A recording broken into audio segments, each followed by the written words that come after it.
Mahal na kasi pag sa tindahan ka nang bumili. At may isa ring humintong mata ng babae. Humihintingin lang sa mga nag-display na saging. At dinagtagal ay umalis. Teka lang, bumalik na naman si Lola. Mukhang tipo niya talaga. Gusto yung saging pala.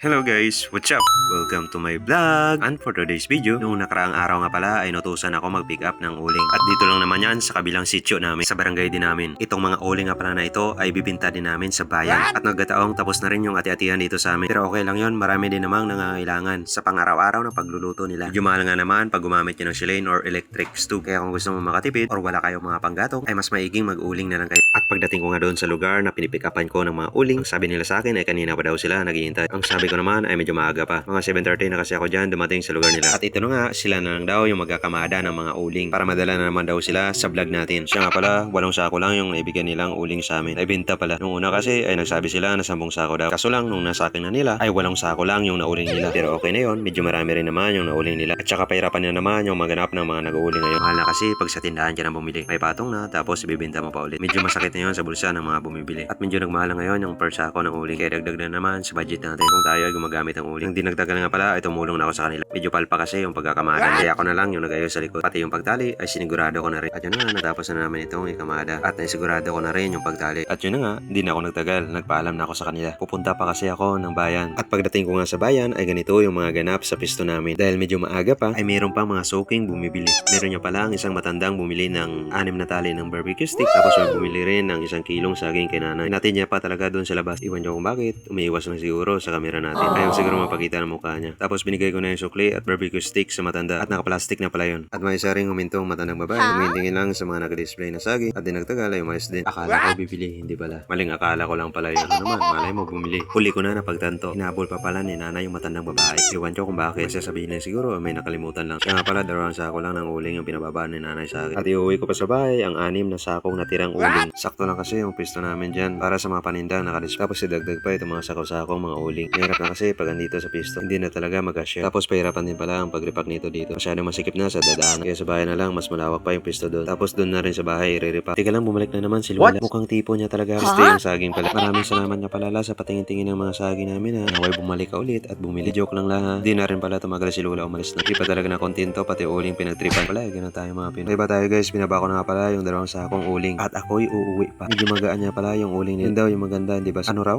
At ang makauwi na ako sa bahay, ginawa ko namang videographer yung anak ko. Kunwari ay kukuha ko ng uling sa lab. Tapos pinasteady ko lang siya. Let's camera action. Let's go! Pero totoo yan guys ha. Kukuha talaga ako ng uling sa labas. At yung anak ko yung taga-video. Unti-unti ay natututo na siyang steady yung camera. Go mo lang yan. At yun na nga, kinuha ko na yung mga uling sa tricycle. Tapos binuhat ko pa ito. Tig-1 sako lang. Papasok pa doon sa amin. At medyo may kalayuan din yung madaraanan ko. Dadaanan pa kasi ako sa palaya. Tapos yung bayan namin ay nasa gitna ng mga palaya. Kaya kung palaging mula, paniguradong bahay yung daanan namin. Yan nga pala lahat guys yung mga nauwi kong mga uling. Hanggang sa muli, peace!